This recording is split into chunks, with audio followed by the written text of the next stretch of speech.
himself from allegations like this.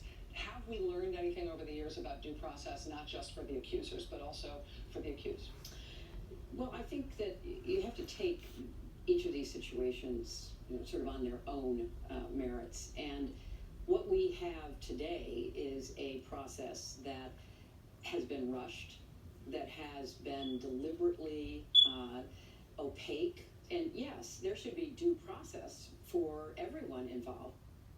My next guest takes some issue with those comments. Juanita Broaddrick says Hillary Clinton had a far different response when she came forward in the 1990s, accusing former President Bill Clinton of raping her while running for governor of Arkansas in 1978. Here now exclusively tonight is Juanita Broaddrick. Juanita, good to see you. Thanks for being here. What goes through your mind when you hear her talk about due process and fairness for the accused and the accuser? Oh, the first thing you think about is she didn't give it to me. She didn't give it to Kathleen Willey or Paula Jones. She didn't give that to any of us. She's asking for things that she denied the victims of her husband.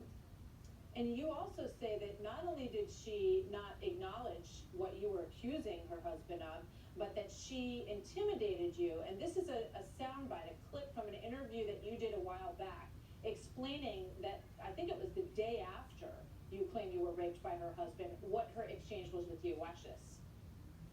She grabbed a hold of my arm and my hand, and she pulls me into her, and she says with this very angry look on her face, which had been so pleasant seconds before, and in a low voice says, "Do you understand everything you do?" And that frightened me. At that moment, and I have to go by what I felt then, and the look that she gave me, I felt like she knew. And that she was, yes, and that she was telling me to keep quiet. You felt she was warning you to shut up.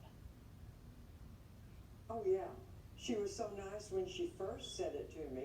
I was at a fundraiser that I had taken information up there. I was never going to stay for that, but she caught me before I left. And she comes up very friendly and says, you know, Bill and I are just so appreciative of everything you do. And then her voice changed, and that's when she said what she did. It frightened me, Martha. It really did. You also say that when you look back at all of that period, when you were making your claims, that Dianne Feinstein was among those who refused to even read your deposition. So what do you think about all of this now? Oh, it's absurd. Not one Democrat would look at my deposition with the independent counsel. Why not? What was the reason that you were given? I'm sorry. Oh my gosh, it was absolutely, they did not want to know about it. It's just like Senator Ted Stevens said when he was in the committee. He said, I don't care if he raped her, got up and shot her dead, you're not going to get the votes. Now that was in Shipper's book, Sellout. Incredible. You know, you talk about how long ago your allegation was. It's only about 4 years different, I think, than the allegation against Brett Kavanaugh right now. And you tweeted out, if you want the FBI to go back that far, basically let's investigate my situation as well, right? Oh, exactly. Why not? You know, everybody says, well, it was litigated and adjudicated. My case was never litigated. It was never adjudicated. It never went to court. I was never discredited. So let me ask you this. When you hear the parameters that are being set, they really want to do this vote next week. What do you think about this woman, this accuser? Does she deserve more than she's getting right now from the senators in terms of speaking her mind, or is what they've offered her appropriate in your mind? I feel like it's very appropriate. I feel like she should come Monday, or let them come to her and let her tell her story. If they feel like there's more investigation that needs to be done, do it. But I think she should come and tell her story.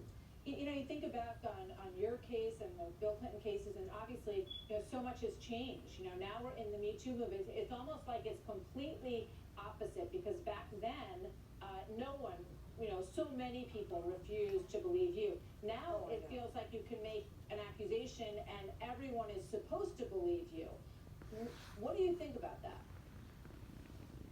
Well, I think the Me Too organization is for liberal women or liberal men that have been sexually assaulted.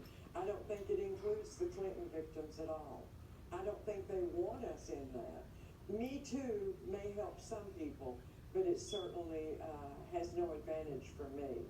You know, I think it's a good lesson because we do need to look at these situations with an open mind, and we have to understand that lives get destroyed on both sides of the equation, in terms of you know, the guilty party and who the innocent party is. You know, what would be your message for her tonight as she contemplates whether or not she should go to that hearing on Monday?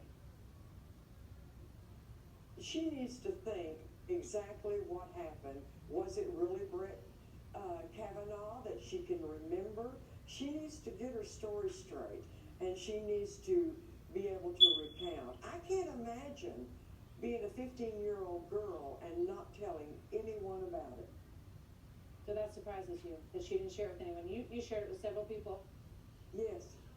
I know I was 35 at the time, but it's just a young girl. I can't imagine her not going home, telling her parents, telling someone. Juanita, thank you. Great to see you tonight. That is our story for this evening on this